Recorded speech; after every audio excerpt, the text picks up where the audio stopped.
বাংলাদেশের মুক্তিযুদ্ধকে অনেকে চিত্রিত করতে চায় এটা শুধুমাত্র অস্ত্রের যুদ্ধ হিসাবে। বাংলাদেশের মুক্তিযুদ্ধটা কিন্তু প্রথম ছিল একটা আদর্শের যুদ্ধ, একটা নৈতিক যুদ্ধ। তারপরে যখন আমাদের নৈতিক যুদ্ধে তারা আমাদের উপরে আঘাত করলো, তখন গিয়ে সেটা সশস্ত্র সংগ্রামে গিয়ে পরিণত হলো। তখন এই হাফিজ সাহেবের মতো কিছু লোক যুদ্ধে অংশগ্রহণ করে, কারণ হচ্ছে তারা বাঙালি ছিল এবং তাদের আপনার সামরিক ট্রেনিং ছিল বলে তারা আমাদের সাথে যুক্ত হয়।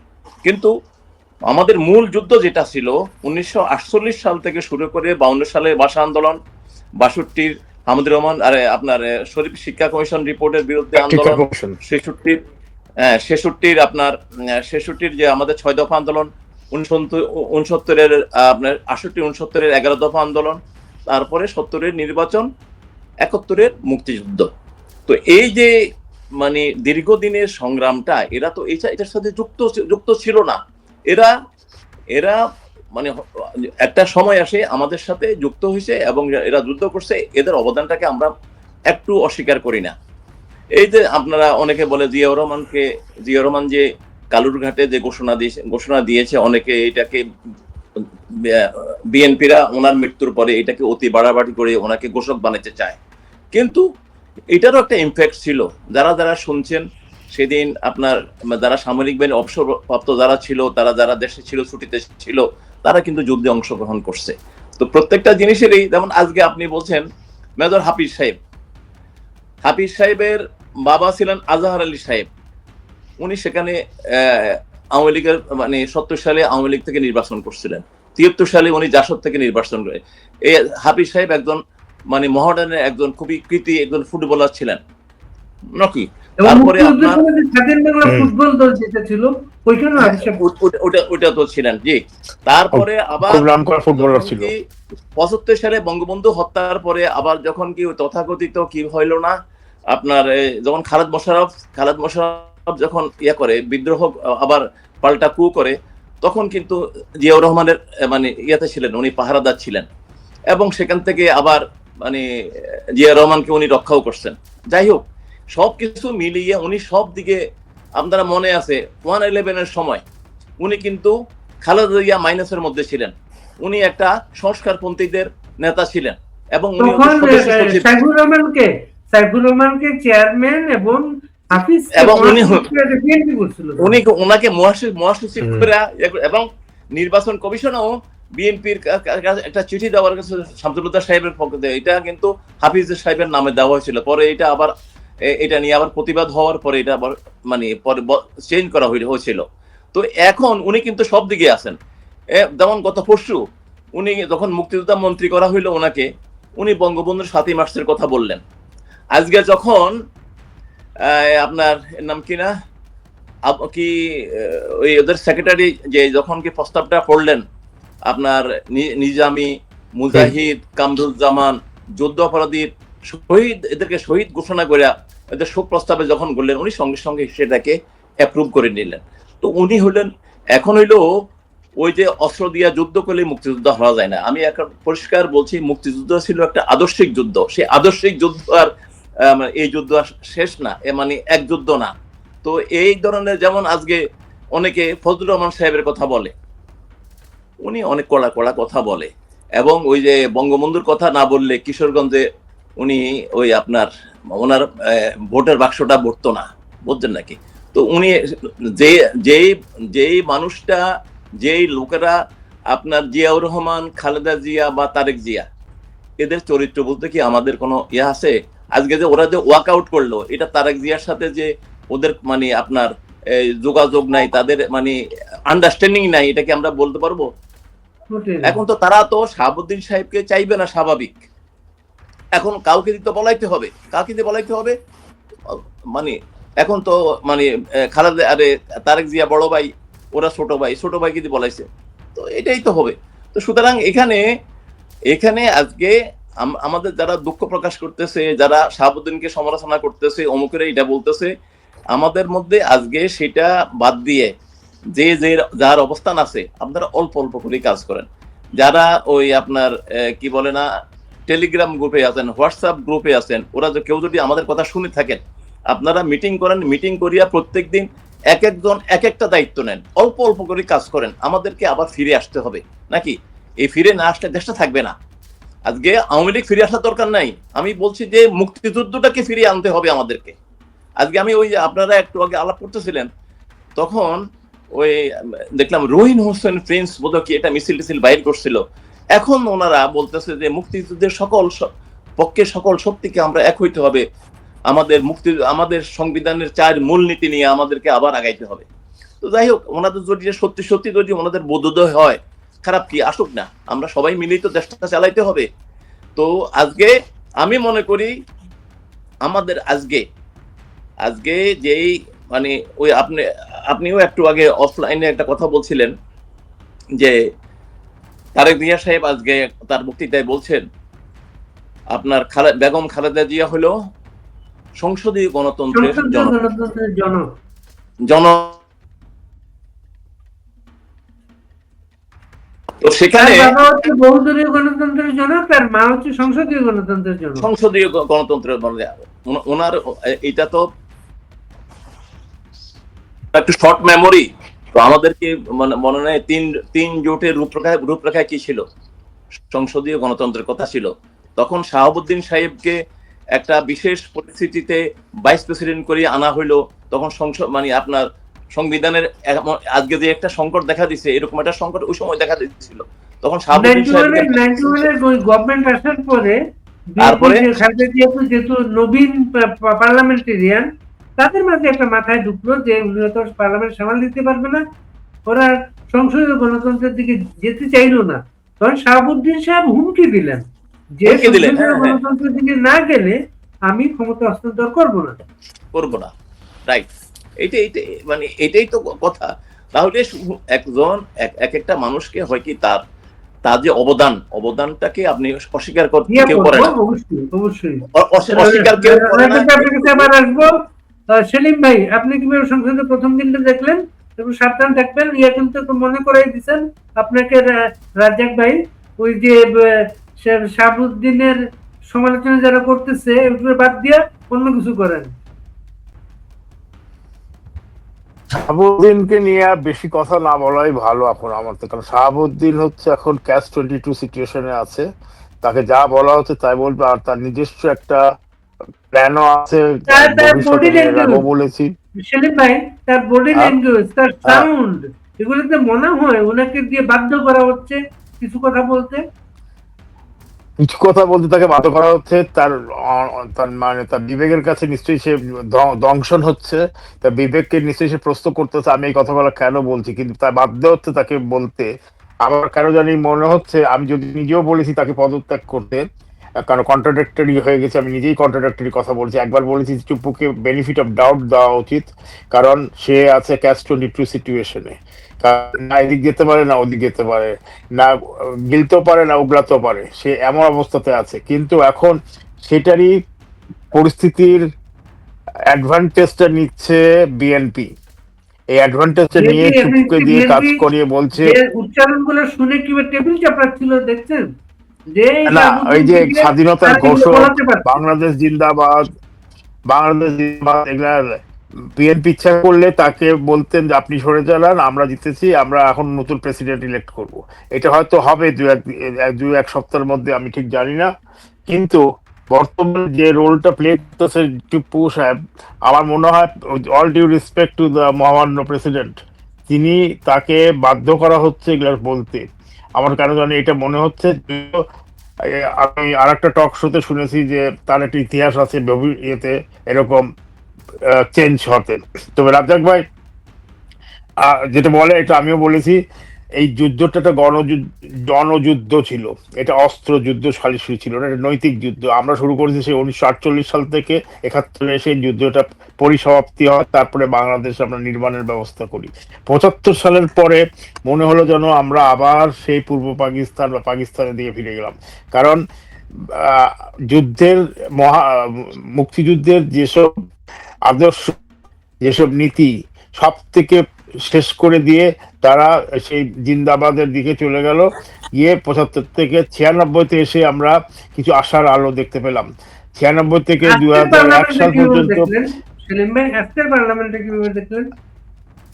আজকে পার্লামেন্টটাকে আমি আখ্যায়িত করব এইভাবে যে মুক্তিযুদ্ধতে একজন স্পিকার, যে টাইটেলটা দেওয়া হয়েছে স্পিকারকে, একজন মুক্তিযোদ্ধা, সে তো জেনুইন মুক্তিযোদ্ধা, এর মধ্যে কোনো ভুল নাই, সে সশস্ত্র রণাঙ্গনের ব্যক্তি সে। কিন্তু হাফিজ সাহেব নাম করা লোক, ফুটবল প্লেয়ার, এর মধ্যে কোনো ভুল নাই, সে তাকে এই হিসেবেই আমরা চিনতাম। আমরা যখন ছোট তখনই তার খেলা দেখেছি বান্দরবান স্টেডিয়ামে বসে, সুতরাং আমরা জানি। কিন্তু উনির আজকে যে স্পিকার হলেন, হয়ে যেভাবে রাজাকারদেরকে উনি তোষমজা করলেন, উনি ইচ্ছা করলেই বলতেন যে এই প্রস্তাবটা আমি নিলাম না, কিন্তু যেখানে এটা কি স্পিকার বলতে পারে? দলের স্পিকার এটা বলতে পারে না, এটা স্পিকার কি বলতে পারে? এটা সে বলে এটা সে ভোটে দিতে পারতো, সে কিন্তু ভোটে ভোটাভুটি করতে পারতো যে এটা আলোচনা হবে কি হবে না, এই প্রস্তাবটা গ্রহণ করা যাবে কি যাবে না, এটা করতে পারতেন। কি আমার কেন জানি মনে হচ্ছে এটা করতে পারতেন। এমন কি নজির আছে বাংলাদেশে? ওখানে যে এমন কোন নজির আছে বাংলাদেশে দলের একটা স্পিকার যেমন স্ট্যান্ড নিয়েছে? নজির আছে? না, না, এটা নাই, এরকম নাই। আজকে এই যে একটা আমি উদীচীর একটা প্রোটেস্ট দেখলাম, রাজাকারদেরকে যেন সাবধান করছে, উদীচীরা প্রোটেস্ট করতেছে গান গেয়ে, এবং রুহি প্রিন্স তো বলেছেই যে রাজাকারদের কোন স্থান হবে না, কিন্তু রাজাকারদের স্থান হয়েছে। কারণ আমাদের জনগণের মধ্যে একটা অংশ আছে যে অংশ চায় এই দেশটাকে একটা ইসলামিক দেশ তৈরি করতে, তারাই আছে মাথাচাড়া দিয়ে উঠতেছে, এবং তারা ভুল পথে, ইসলামের মধ্যে আবার ভাগ আছে, সেই কিছু ইসলামিক ওয়াজগুলা যদি শোনা যায়, কিছু ওয়াজিরা বলে জামাতিরা আসল ইসলাম ধর্ম পালন করে না, কিন্তু তারাই এখন ইসলামের ধারক বাহক হয়ে গেছে। এই যে ধারক বাহক হয়েছে, জামাতির আর্থিক সংসদে আসছে, তারা আইন পাশ করতে চেষ্টা করবে, যত রকম আইন হয় বাংলাদেশ থেকে জয় বাংলা, মুক্তিযুদ্ধ, ৭১, বঙ্গবন্ধু মুছে ফেলার জন্য তারা উঠে পড়ে লেগে গেছে। এখন এটাই করবে। এটা যদি এখন বিএনপি কেটার করে, বিএনপি যদি এটাকে প্রশ্রয় দেয়, তাহলে বিএনপিরও মৃত্যু ঘনিয়ে আসবে, এটা আমি দিব্যি চোখে দেখতে পাচ্ছি। তবে কালকে যে সংসদের যেটুকু আমি দেখেছি, ৭২ সংবিধান অনুপাতে তো চলতেছে, কিন্তু সংবিধানের যে তারা আপত্তি হচ্ছে মূল জায়গাটা, এটা তো মুক্তিযোদ্ধাদের সংবিধান, এখানে মূল আপত্তিটা ৭২, যেটা মুখে দিয়ে বলতে পারে না জামাত। জামাত চাচ্ছে সংবিধানটাকে পুরোপুরি শেষ করে দিয়ে নতুন সংবিধান করতে, যেটা আলী রিয়াজের একটা ম্যান্ডেট নিয়ে এসেছিল এটাকে ধ্বংস করতে, কিন্তু ওটা বিএনপি ঢুকে দাঁড়িয়েছে। কিন্তু বাটপার ইউনুস করেছে, হ্যাঁ, বাটপার ইউনুস আলী রিয়াজকে এনে এটা করার ব্যবস্থা করেছিল। কিন্তু তাদের দুর্ভাগ্য, আমাদের সৌভাগ্য যে এটাকে মানে থামানো গেছে। কিন্তু এই ৭২ সংবিধানের যে মূল নীতিগুলা তার থেকে দূরে সরে যায় কিনা সেটা দেখার বিষয়। এখন সবেমাত্র একদিন গেছে, এর পরবর্তীতে কি হয় দেখা যাবে। এর মধ্যে একটা কথা বলি, আন্দালিব পার্থ যে বক্তব্যটা দিয়েছে যে ফ্যাসিস্টদের কোনো লোক নাই এখানে, তার মানে কি, সে কি বলতে চাচ্ছে? সে বঙ্গবন্ধু পরিবারের আত্মীয়, তা হয়ে সে কিভাবে বলে যে হাসিনা সরকার ফ্যাসিস্ট ছিল? এই যে ফ্যাসিস্ট শব্দটা যে ব্যবহার করতেছে, এটা তো বাটপার, বিশ্ব বাটপার ইউনুসের, মাফিয়া ডন ইউনুসের ব্যাপারে ব্যবহার করা উচিত। 18 মাসে কোনো বক্তব্য দিল না প্রধানমন্ত্রী তারেক, যাকে নির্বাচন করলো জনগণ, তার বক্তব্যে আমি 18 মাসে কোনো কিছু খুঁজে পেলাম না। শুধুমাত্র পেলাম যে ফ্যাসিস্ট কি করেছে এবং তারা কি করেছে। তাদের মধ্যে এমন কোনো বক্তব্য, কালকে আমি যতদূর, আমাদের এখানে অনেক রাত্রি ছিল, আমি যতদূর পর্যন্ত জেগেছিলাম দেখেছিলাম যে এদের কোন রকম মানে পার্লামেন্টারি যে নীতি যেভাবে চলে পার্লামেন্টটা, সেভাবে চলে নাই। যদিও বিএনপির ২-১ নেতা করে, তাদেরকে ট্রেনিং নিতে হবে। এবং জামাতিরা কালকে যে প্রোটেস্ট করে প্ল্যাকার্ড তারা নিল, জাতীয় সঙ্গীত চলতেছে, তারপরে তারা প্ল্যাকার্ড দিয়ে দিচ্ছে জুলাইয়ের সাথে, তারা প্রোটেস্ট করছে, জুলাইয়ের কোনো অন্যায় সহ্য করা হবে না, সব নিয়ে দাঁড়িয়ে গেল। এটা তো ঠিক না। তার মানে জাতীয় সঙ্গীতকে তারা অবমাননা করেছে পার্লামেন্টের মধ্যে। তারা জাতীয় সঙ্গীত প্রথম যখন শুরু হয় তখন তারা দাঁড়ায়নি, এটা আমি স্পষ্টভাবে দেখেছি, তারা দাঁড়ায়নি। এবং প্রেসিডেন্টের বক্তৃতা শুরু হওয়ার আগেই তারা হইচই শুরু করে দিয়ে চলে যায়। একটা জিনিস এখানে লক্ষণীয়, যেটা আমি দেখলাম কাল পার্লামেন্টে, যে ইন্ডিপেন্ডেন্ট মেম্বার যারা, নির্দলীয় সদস্য যারা, তার মধ্যে রবিন ফারানা সহ যে আরা আছে, তাদেরকে আমি দেখলাম না খুব একটা উল্লেখযোগ্য কিছু বক্তব্য দিতে, বা তা কোনো কিছু এখন পর্যন্ত পার্টিসিপেশনটা হয় না। প্রথম দিনে হয়তো পারে নাই, এর পরবর্তীতে তারা নিশ্চয়ই তারা বিএনপির গুড বুকে নাই, বিএনপির সাথে ইলেকশন না, বিএনপি গুড বুকে তো থাকার কথা না, কিন্তু তারা তো নির্বাচিত হয়েছে, তাদের তাই কনস্টিটিউয়েন্সির মেম্বারদের কাছে, যারা যারা তাকে ভোট দিয়ে নির্বাচন করেছে, তাদেরকে তো তাকে তো স্যাটিসফাই করতে হবে। তা পার্লামেন্টে গিয়ে সে কি করছে সেটা তো তারা দেখবে। এখন পরবর্তীতে এই ইলেকশনটি তার শেষ ইলেকশন না, এই দিনই শেষ দিন না, আরো দিন আছে সামনে, তাই না? তো এরা যে গোজামিল দিয়ে চালাতে চেষ্টা করবে সেটা বুঝেই যাচ্ছে। এখন গণতন্ত্রের যেটা রাজ্যাঙ্গের কথা আমি রিপিট করতে চাই না, গণতন্ত্রের মা বাবা হচ্ছে তারেক জিয়ার মা বাবা, আর গণতন্ত্র মা বাবা যদি তারেক জিয়ার মা বাবা হয়, তাহলে কি আমরা ঘাস কাটছিলাম এতদিন? এটা তো বুঝলাম না আমি। এটা এই ধরনের স্টেটমেন্ট পার্লামেন্টে এরা যখন দেখলেন, এরা তখন বোঝা উচিত এদের ব্রেনের কিছু আছে কিনা আমার সন্দেহ আছে, তার পার্লামেন্টের ট্রেনিংটা নেওয়া দরকার আছে। আর এদিকে যে ডেপুটি স্পিকার যে ভদ্রলোকটা হয়েছে, তার চরিত্র স্খলনের চরিত্র বেরিয়ে আসছে। বিএনপির আর এক অ্যাডভোকেট তাকে নিয়ে একটা মানে বক্তব্য দিয়েছে, যে বক্তব্যটা এখন সামাজিক যোগাযোগের মধ্যে ঘুরে বেড়াচ্ছে। আমি নাম বলতে চাচ্ছিলাম না, যাই হোক বাড়ি তৈরি করে দিলে। এটা হচ্ছে মাহমুদুল খোকন স্পষ্ট বলে দিয়েছে তার যে চরিত্রের এই চরিত্রের লোককে যদি ডেপুটি স্পিকার করা হয়, সেই পার্লামেন্টকে আবার আমরা কি বলতে পারি? ঠিক আছে, জামিন করিয়েছে। আমার কেন যেন মনে বিএনপি এই যে ডেপুটি স্পিকার সামনে জামাতকে দিবে, তারা আপাতত সম্ভবত এটা করেছে, তারা আপাতত করছে এটা। আমার তাই মনে হয় ওটাই হতে পারে, এটা সম্ভাবনা খুব বেশি। স্পিকার হয়তো তারা সংবিধানের যদি না থাকে আরেকটা করে নেবে, দুইজন করে নেবে ডেপুটি স্পিকার, এটা তো দুইজন করে নেবে। এমনিতে সভাপতি মণ্ডলীও থাকে, পার্লামেন্টের সভাপতি মণ্ডলীও থাকে, যে স্পিকার যেহেতু অনুপস্থিতিতে ওরা সংসদে করে। এখানে তারেক জিয়া ইচ্ছা করলে একটা উপরের একটা স্থানে যেতে পারতো, যদি সে ব্যবস্থা করে শিরিন শারমিন চৌধুরীকে ক্যান্টনমেন্ট থেকে বা যেখানে উনি থাকুক, প্রিয় প্রোটেকশনই থাকুক, ওনাকে নিয়ে এসে এটা করতে পারতেন। তাহলে সে একটা উদাহরণ সৃষ্টি করতে পারতো, একটা সত্যিকারের উদাহরণ সৃষ্টি করতে পারতো। দেখো, আমি ডেমোক্রেসিতে বিশ্বাস করি, যেন আগের স্পিকারকে নিয়েছে, অথবা শামসুল টুকুকে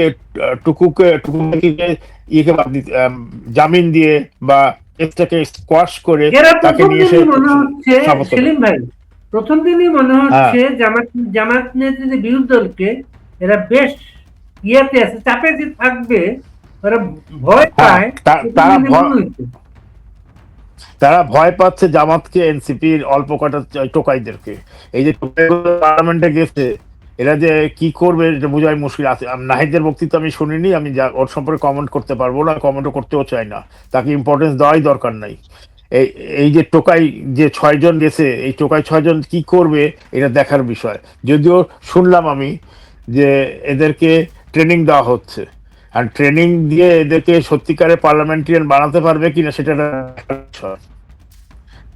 তো আমার ওভারঅল ধারণা প্রথম দিনের যে এই রাজাকার এবং মুক্তিযোদ্ধা যে কয়জন জিতে এসে ফজলুর রহমান সহ, তাদের একাত্ম হয়ে যে বক্তব্য দিতেছে এটা সঠিক না।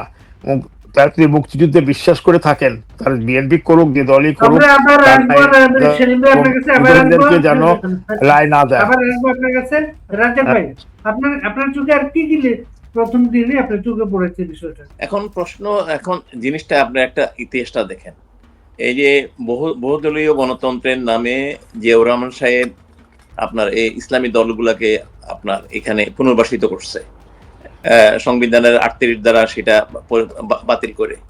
তারপরে আমার তোফাইল ভাইয়ের একটা কথা মনে পড়ে, 1975 সালের 31শে ডিসেম্বর আপনার দালাল আইন বাতিল করার পরে তোফাইল ভাই তখন বোধহয় বগুড়া না কোন জেলে আর কি, বললো যে আমার সামনে দিয়ে আমরা জেলে, আমাদের সামনে দিয়ে সমস্ত রাজাকাররা বাইরে হয়ে গেল, মানে একবার সব একিউটেড 11,000 রাজাকার সব বাইরে হয়ে গেল। তারপরে বেগম খালেদা জিয়া 2 জন মানে চিহ্নিত যুদ্ধ অপরাধী যারা সরাসরি ভাবে আমাদের বুদ্ধিজীবী হত্যার সাথে জড়িত ছিল তাদেরকে পূর্ণমন্ত্রী বানাইলো। তারপরে এখন হইলো যে এদের মধ্যে একটা আন্ডারস্ট্যান্ডিং আছে যে আজকে শাহাবুদ্দিন সাহেবকে বাদ দিতে হবে, তোমরা ওয়াকআউট করবা, তোমরা স্লোগান দিবা, মানে সংসদে তোমরা প্ল্যাকার্ড নিয়ে আসবা, এটা তাদের আন্ডারস্ট্যান্ডিং এর ব্যাপার। সুতরাং তাদের মধ্যে এখন হচ্ছে মানে সেলিম ভাই যেটা বলছেন, তারা তো ভয় পায় কেন? তাদের কিন্তু কমন শত্রু কিন্তু মুক্তিযুদ্ধ। কমন শত্রু শুধু আওয়ামী লীগ না, আমি বলি টোটালি মুক্তিযুদ্ধের যে আদর্শ 72 যে সংবিধান, এটা হলো তাদের শত্রু। সুতরাং এখানে তারা যখন কি তারেক জিয়া বলছে কি আমাদের মধ্যে এমনি বিরোধ থাকতে পারবে কিন্তু আদর্শের ব্যাপারে আমরা সবাই এক। কোন আদর্শ? আওয়ামী লীগকে মোকাবেলা করার জন্য মানে ওনারা এক। তাহলে আওয়ামী লীগ ফ্যাসিস্ট, আপনারা বলছেন ফ্যাসিস্ট, এটা কথা বলতে বলতে হয় কি এখন গ্রামের ওই যে আমরাও আগে ফ্যাসিজমটা ভালো করে বুঝতাম না বা এটা খেয়ালও করতাম না নাকি, তো এটাকে বানাইতে এখন গ্রামের দিকেও নিয়ে গেছে, বুঝছেন নাকি? এখন ফ্যাসিজমটা ওই আমাদের রিক্সাওয়ালা সেও ভালো করে আমাদের থেকে সুন্দর করে কথা বলতে পারে হোয়াট ইজ ফ্যাসিজম। ফ্যাসিজম যদি আপনি জয় বাংলা বলে গলা টিপে ধরেন, আপনি আওয়ামী লীগ বললে যদি আপনি তাকে মানে স্যাংদোলা করে নিয়ে যান, মব আক্রমণ করেন, আপনি যেখানে সেখানে আপনার যাই পুলিশের কাছে ধরে রাখতে, এটা কোন দেশে, এটা কোন ইজম? ফ্যাসিজম তো হতো। সুতরাং ওনারা মূল জায়গাতে ওনারা কিন্তু এক, বিশেষত মানে আপনার অ্যান্টি লিবারেশন আজকে। এবং তাদের আরেকটা দুর্বলতা, এখন ইউনূস সাহেব তাদের জন্য যেই সিস্টেমটা রেখে গেছেন, এটার থেকে তারা দেশটাকে উদ্ধার করতে পারলে কিভাবে উদ্ধার করবে, তারা এই মানে তালবাহানা এগুলা করতেছে, মানুষের দৃষ্টিটাকে ওদিকে সরিয়ে নিতেছে। এই যে আপনার করেন ফ্যামিলি কার্ড, আরে বেটা 1,43,00,000 তো শেখ হাসিনা এই বিভিন্ন ভাবে ইয়া দিয়ে গেছে, আপনার এই কার্ড দিয়ে গেছে, স্মার্ট কার্ড দিয়ে গেছে। এখন তারা বলতেছে রাজাক ভাই, এখন তারা বলতেছে এই যে শেখ হাসিনা কি কি করে গেছে এগুলো খালেদা দিয়ে চালু করেছিল, শেখ হাসিনা কন্টিনিউ করেছে এগুলো। আচ্ছা এখন শুনেন, এখন তো ইতিহাস বলতে গেলে তো অনেক হয়। যেমন আজকে শাহাবুদ্দিন সাহেবকে দিয়ে বলাইছে যে দুর্নীতি চ্যাম্পিয়ন করে গেছিল, শেখ হাসিনা করে গেছিল। এই যে আপনারা তো তখন তো বাংলাদেশেই ছিলেন, সাংবাদিকতা করছেন নাকি? এই যে 1, 2, 3, 4 আমার কাছে 5 টাইমস তো ওয়ার্ল্ড চ্যাম্পিয়ন হইলো। এই টিআইবি তো করছে, এটা তো ইন্টারন্যাশনাল রিপোর্ট, আন্তর্জাতিক রিপোর্ট। এটা সংগঠন টিআইবির ইয়াতে তো মানে হয়েছিল। তো এগুলা দিয়ে কি মানুষকে ভুলানো যায় নাকি? মানুষ কি পৃথিবী এখন একটা প্রযুক্তির আর কি প্রযুক্তির সময়, এই যে প্রযুক্তিটা তারা ঢুকতে দেয় না। এখন তো বুঝছি কেন 92 সালে যখন কি সিঙ্গাপুর ওয়ালারা বলে অপটিক্যাল ফাইবারটা তোমরা বিনা পয়সায় নিয়ে যাও, তখন বললো যে আমাদের নাকি বিরাট কিছু সিক্রেসি লুকাই আছে, নিরাপত্তা নষ্ট হবে। পরে দিয়া এটাকে আমরা প্রযুক্তিতে 5 বছর মিনিমাম 5 to 10 ইয়ার্স আমরা পিছিয়ে গেলাম, পরে আমরা টাকা দিয়ে আনলাম সেই প্রযুক্তিটা। তো এখন যুদ্ধটা সামনে, এখন তারা এই কথাগুলো। আপনার কি মনে হয় একটা জিনিস, শাহাবুদ্দিন চুপ্পুকে দিয়ে এই যে কন্টিনিউ করা, তাকে দিয়ে এই বক্তৃতা দেয়ানো, এটাকে আওয়ামী লীগের লোকজনের বিরুদ্ধে এক ধরনের মাইন্ড গেমের মতো কিনা বিএনপির? এটা অবশ্যই মাইন্ড, কারণ মানে চুপ্পু সাহেবের এখন আমি বিতর্কতা তো জানি না, এখন উনি কি পজিশন আছেন, কেন বলতেছেন বা কিভাবে, এখন নিশ্চয়ই উনি তো এত বোকা মানুষ না। ওনাকে শেখ হাসিনা বা আওয়ামী লীগ যখন কি প্রেসিডেন্ট প্রস্তাব করে, প্রেসিডেন্ট তাকে নিয়োগ করে, তখন তো এমনি করে নাই, কারণ ওনার তো ব্যাকগ্রাউন্ডটা তো আমরা খারাপ দেখি না কিছু। ওনার যেই অতীতের ইয়েটা আর কি, অতীতটা অত্যন্ত উজ্জ্বল। যাই হোক, এখন এটা তবে দেখবেন, আমি দেখলাম যে প্রথম দিকে সুপ্পুর সম্পর্কে অনেকে বলছে, কিন্তু এখন মানুষ আস্তে আস্তে জিনিসটা বুঝতেছে যে পার্লামেন্টারি সিস্টেমে এখানে প্রেসিডেন্ট ইচ্ছা করলে কিছু করতে পারে না। যেমন আপনার এর নাম কিনা ওই আওয়ামী লীগ, আমি একটু শেয়ার করি, অমিনুর রহমান পিয়াল আজকে এটা নিয়ে লিখছেন অনেকে চুপ করে বেনিফিট অফ ডাউট দেওয়ার পায়তারায় ব্যস্ত। একই কাজ আপনারা ওয়াকারের বেলায় করেছেন। হ্যাঁ, শেখ হাসিনা তাদের এই পদে বসেছিলেন, তাদের সিভি দেখে তার মনে হয়েছিল এরাই এই পদের যোগ্য। উনি যে হিসাব সঠিক সিদ্ধান্ত নিয়েছিলেন, তিনি লয়ালিটি আমলে নেন নাই, এটা তার ভুল ছিল। পেশাদার কেউ তার টাকার বিনিময়ে আনুগত্য বদলাতে পারে, এটা তার মাথায় আসে নাই। শুরুতেই বলি, চুপ্পু একজন ধুরন্ধর লোক। দুদকে কর্মকালীন তার অসততার প্রমাণ প্রচুর, এবং সে রজার খলিলের মতোই সেট পিস। তারে সরানোর উপায় ইউনুস কিংবা তারেকের ছিল না, এখনো নাই। তারে রাইখেই তারা আওয়ামী লীগ বইলা চালা দেওয়ার, যেমন দেয়া হয়েছিল মোস্তাকরে। খন্দকার মোস্তাক আহমেদ হত্যাযজ্ঞে অংশগ্রহণ করে নাই। 15 আগস্টের পর রাষ্ট্রপতি পদটা ছাড়া তার কোনো পাওয়ারও ছিল না, ইত্যাদি ইত্যাদি আর কি।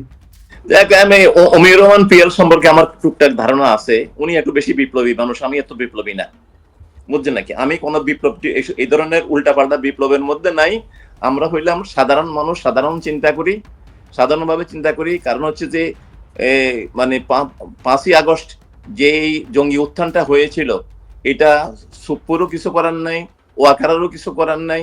এটা মানে ওই যে কি স্প্রিং রেভলিউশন নাকি ওয়াকারের করার কিছু ছিল, চুপ্পুর করার কিছু ছিল না, কিন্তু ওয়াকারের করার ছিল। হয়ে আসছে। আরে ভাই, যে এখন যদি সামরিক বাহিনীর মানে ব্যারাকে ব্যারাকে যদি ডলার গুলো যায়, জমা হয়ে যায়, ক্যাশ ডলার যদি চলে যায়, সেখানে আর কি করবে? সেখানে তো আপনার মানে 29 মিলিয়ন আর 21 মিলিয়ন 50 মিলিয়ন তো ডিক্লেয়ার্ড, মানে ট্রাম্পে বলছে এটা দেওয়া হয়েছে।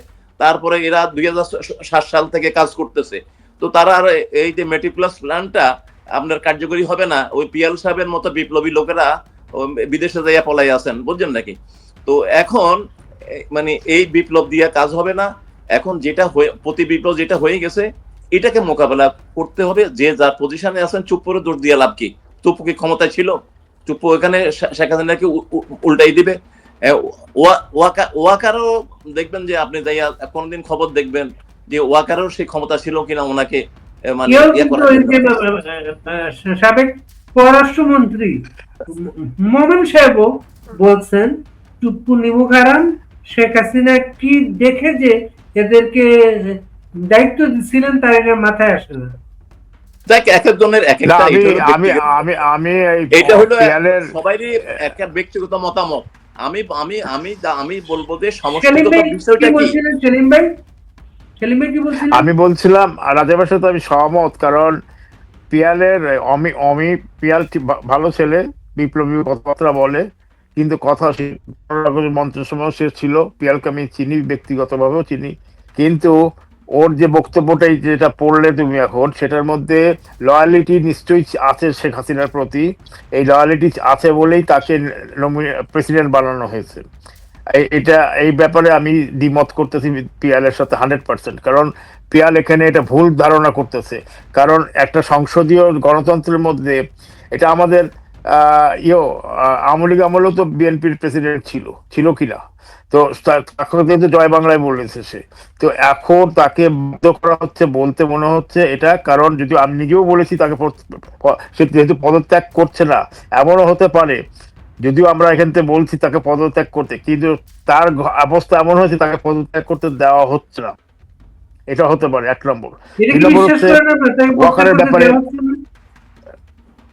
না দেওয়া হচ্ছে না, মানে যদি মানে সবারই তো জানের ভয় আছে।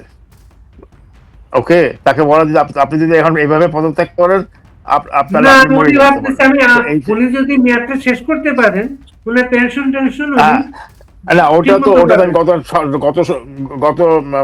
2 দিন আগে তোমার টকশোতে বলেছি, এবং আরেকজনের টকশোতে বলেছি যে সে পেনশনের ব্যাপারে এটা হতে পারে। এটা তার সাইকোলজি আমরা জানি না, আমরা তার মনের ভিতরে তো ঢুকতে পারছি না, সুতরাং আমরা বলতে পারি না। আমরা অ্যাপারেন্টলি যেটা দেখতেছি, এই সংসদে যেটা উনি করলেন, এটা সম্পূর্ণভাবে আমি তাকে বেনিফিট অফ ডাউট দিতে চাচ্ছি, এই জন্যে যে তাকে যা রেখে দেওয়া আছে সেটাই সে পড়বে। রেখে দেওয়ার বাইরে এটা রাষ্ট্রপতিকে হ্যাঁ, করতে এই হবে। ড্রাফটের বাইরে সে এক ইঞ্চিও অ্যাড ডিলিশন কিছুই করতে পারে না, অ্যাডিশন ডিলিশন কিছু করতে পারে না।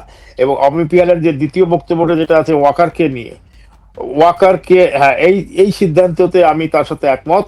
ওয়াকারের যে লয়ালিটিটা টেস্ট করা হয়নি বা টেস্ট করার সুযোগও পাওয়া হয়নি, কি সে মাত্র 25 জুন পাওয়ার নিল, নিয়েই আগস্টের 5 তারিখে মানে শেখ হাসিনাকে চলে যেতে হলো। তো এখন এইখানে একটা বিষয় ছিল, ওখানে ওয়াকারকে নমিনেট করার আগে আওয়ামী লীগের পক্ষের অনেক সেনা প্রধানের ক্যান্ডিডেট ছিল, তাদেরকে বাদ দিয়ে ওনাকে কেন নেওয়া হয়েছে, এটা আমার প্রশ্ন সারা জীবনই থাকবে।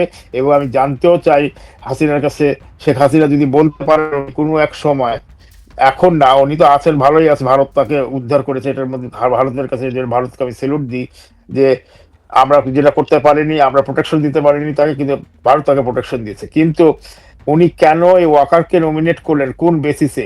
কারণ ওয়াকারের চাইতে আরো ভালো ক্যান্ডিডেট ছিল, আমি নামগুলো এখন এখানে বলতে চাই না, বেশ কয়েকজন, 3জন নাম করা ছিল, তারা পুরা পরিবার আওয়ামী লীগের, সম্পূর্ণ পরিবার আওয়ামী লীগের, তাদেরকে বাইপাস করে এই ইয়েকে নেওয়া হলো, ওয়াকারকে নেওয়া হলো। ওয়াকারের লয়ালিটির ব্যাপারে আমার ডাউট আছে, এবং ওয়াকার ইচ্ছা করলে তখন সামরিক আইন জারি করতে পারতো, না করে সে ইউনুসকে বসিয়ে দিল, এবং চুপ্পুকে মাধ্যমেই সে করতে পারতো। এটা অনেক দেশে দেখা গেছে, আর্মি আপাতত টেম্পোরারি কনস্টিটিউশনকে বাদ দিয়ে তারা পাওয়ার নিয়েছে। এটা তো হয়েছে, এরশাদের টাইমেও হয়েছে, এটা জিয়া রহমানও করেছে। তাহলে মইনুল আহমদও নিয়েছে, কিন্তু মইনুল আহমদ নিয়ে পরবর্তীতে অন্যভাবে সে চালিয়েছে দেশ। তো এটা ওয়াকার করেনি কেন? তার গাটস নাই, কারণ সে ওই যেটা রাজাক ভাই বললেন, যে ডলার যখন চলে এসছে ক্যান্টনমেন্টে, তখন ডলারের এগেনস্টে সে অন্য কোথাতে পারে নাই।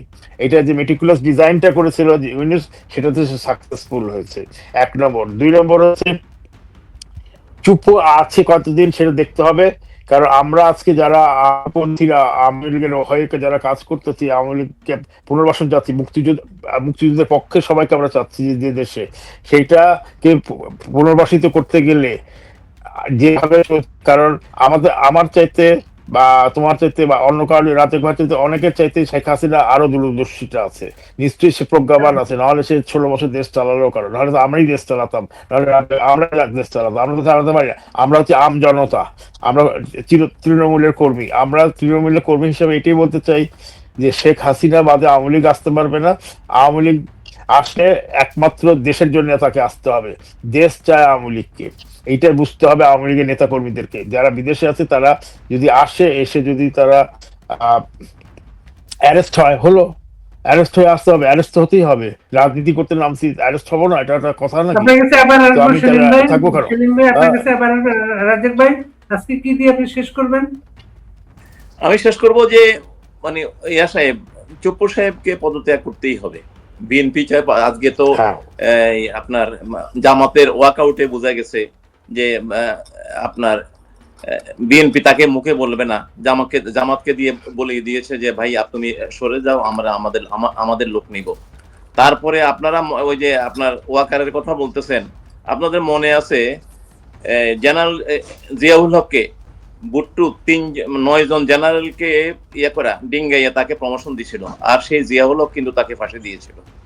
তো সুতরাং আমাদের দেশে কিন্তু আমাদের বিহাইন্ড দি স্ক্রিন যেটা ঘটতেছে বা ঘটবে আপনার সেই 75 সাল থেকে আজ পর্যন্ত, আজকে কলকাঠি কিন্তু সামরিক বাহিনীর কাছে চলে গেছে। শেখ হাসিনা কিভাবে 2008 সাল থেকে শুরু করে 2024 সাল পর্যন্ত ছিলেন, আমার এটা কোন ক্যালকুলেশনে আসে না, বুঝছেন নাকি? সুতরাং এখন উত্তরপাড়ার মর্জির উপরে, উত্তরপাড়ার উপরে মানে আপনার ডিপ স্টেটের আশীর্বাদ আছে, ওরা কখন কাকে আনে এটা তাদের মর্জির উপর নির্ভর করবে। এখন যদি এখানে যদি আজকে মুক্তিযুদ্ধের সপক্ষে শক্তি যেটা আছে বা মুক্তিযুদ্ধকে ধারণ করে যারা আছে, তারা যদি ঐক্যবদ্ধ না হয়, তারা যদি আপনার গণজাগরণ সৃষ্টি করতে না পারে, আমাদের কপালে এই কালিমাগুলা সবসময় উত্তরপাড়া তো খৈরুর রহমানের প্রতি হ্যাপি ছিল না, তাকে তো বিএনপি কমিউনিস্ট করতে হইলো না। এটা হইলেও হয়তো আপনার পছন্দের অপছন্দের, কিন্তু মূল জায়গায় তো এক, মূল জায়গায় তো তারা এক, যখন কি আদর্শের ব্যাপারে তো তারা এক। আদর্শের ব্যাপারে তো কোনো তাদের মধ্যে দ্বিমত নাই। বলে না এই রাজাকার ইজ অল রাজাকার, রাজাকারদের কোনো চরিত্রগত ব্যাস না। এখানে ওয়াকার রাজাকার কি কামরুল আসবে না অমুক আসবে সেটা কোনো ব্যাপার না। ওই ইয়া ভাই যেটা বলছিলেন ওই আপনারা হয়তো মানে ওয়াকারকে বাদ দিয়ে আরেকজনকে করতো, তাকেও কিন্তু কিনা তো বিষয় না, কিনা তারপরে বন্দুক নল ধরা সবকিছু শেষ। ইউক্রেনের আরে রাশিয়ান নাকের ডোকায় ইউক্রেন মানে শেষ করে দিল, তারপরে দিয়া 70 বছরের কথায় কিন্তু সবচেয়ে সহজ একটা লাইন চলে আসে, সবার টার্গেট ছিল শেখ হাসিনা, সবার টার্গেট ছিল আওয়ামী লীগ। বুঝতে পারলাম না, আমরা সেটা বুঝতে এই টার্গেট এখনো চলছে এবং এটা চলবে যদি না, যেটা রাজাক ভাই বললেন, আমরা মুক্তিযুদ্ধের পক্ষে আওয়ামী লীগ সহ সবাই যদি আমরা ঐক্যবদ্ধভাবে গণজাগরণ সৃষ্টি না করতে পারি, জনগণকে যদি উদ্বুদ্ধ করতে না পারি, তাহলে এই দেশের কপালে দুঃখ আছে এবং এই দেশ সত্যি সত্যি একদিন আফগানিস্তান হয়ে যাবে। যখন দেখা যাবে মহিলারা আর বাড়ির থেকে বাড়াচ্ছে না এবং পাচ্ছে গ্রেড 5 পরে আর পড়ছে না এবং কার্যক্রম সমস্ত অন্যভাবে চলবে, দেশটাকে একদম ধ্বংসের পথে চলে গেছে, এখন আরো ধ্বংস হয়ে যাবে। কারণ এটা ফেইল্ড স্টেট হয়েছে, আর বড় বড় ফেইল্ড স্টেট। এখন বল যেটা আছে বিএনপির কোর্টে আছে, বিএনপি যদি সত্যিকারের মুক্তিযুদ্ধকে সম্মান করে তাহলে তাদের উচিত এই রাজাকারী বুদ্ধির থেকে বের হয়ে আসা। কিন্তু যেটা রাজাক ভাই বলে, আমি বলি, অনেকেই বলে যে তারেক রহমান কোনো মুক্তিযোদ্ধাকে ডেকে পরামর্শ চান না, তারেক রহমান মৌলানা আহমদুল্লাহ না তাকে ডেকে পরামর্শ চান। হ্যাঁ, আমি এটা বলতে যাচ্ছিলাম এখনই, যে সে মৌলানাদের প্রতি যতটা তার মানে তার প্রতি যে দুর্বলতা, তার নিজস্ব দলের মুক্তিযোদ্ধাদের প্রতি তার দুর্বলতা ওই পরিমাণ দেখা যায় না। তার দলের মধ্যে অনেক মুক্তিযোদ্ধা আছে, বর্ষিয়ান মুক্তিযোদ্ধারা আছে এবং বর্ষিয়ান ব্যক্তিরা আছে, যার কাছ থেকে সে পরামর্শ নিতে পারে। তা না করে সেই ওই যে জামাতের সুর আর তার সুর একই রকম মিলে যাচ্ছে, আমি দেখতে পাচ্ছি এখন। সে যদি সত্যিকারের রাষ্ট্রনায়ক হয়ে উঠতে পারে তাহলে বুদ্ধি দিতে পারি, এছাড়া আমার বুদ্ধি সে শুনবে বলে মনে হয় না, বা আমাদের এসব কথাবার্তা সে শুনবে না, কারণ সে মনে করলো আমরা ফ্যাসিবাদের লোক। কিন্তু ফ্যাসিবাদ যাকে বলতেছে তার যে বস ছিল একটু আগে, মানে কয়েকদিন আগে ইলেকশনের আগে, বাটপাল ইউনুস, সেই সবচেয়ে বড় ফ্যাসিবাদ বাংলাদেশে এসছে। এর সাথে এত ফ্যাসিবাদ ছিল না যতটা ফ্যাসিবাদ ইউনুস ছিল। ইউনুসের গং, ইউনুস অ্যান্ড গং। এই আসলে আমি আজকে এই বলে শেষ করব যে এই পার্লামেন্ট যেটা কালকের যে চেহারা দেখলাম, এই চেহারাটা সত্যি দুঃখ কষ্ট পেয়েছি, কিন্তু আমি এর আগেও কষ্ট পেয়েছিলাম যখন নিজামীরা মিনিস্টার হয়েছিল, কিন্তু তার থেকে বেশি কষ্ট পেলাম আজকে এই জন্যে যে এই পার্লামেন্টে একেবারে চিহ্নিত মানে জেল খাটা যুদ্ধ অপরাধী পার্লামেন্ট চেয়ারে বসে আছে, যেটাকে অপবিত্র করলো এই সংসদটাকে। কারণ তাকে জেল থেকে বের করে এনেছে কে? এই ফ্যাসিবাদ, ফ্যাসিস্ট, ফাঁসির আদেশ আসামিকে ওখানে বসানো হচ্ছে। হ্যাঁ, তাকে খালাস কিভাবে করলো, এটাই তো হলে কথা। এটা করেছে তো ইউনুস। এটা তো এই কথা আসলে তো অনেক কথাই আসে, এখন মূল কথাটা হচ্ছে যে আজকে শেষ করবো রাজেশ ভাই, আমরা আজকে শেষ করবো।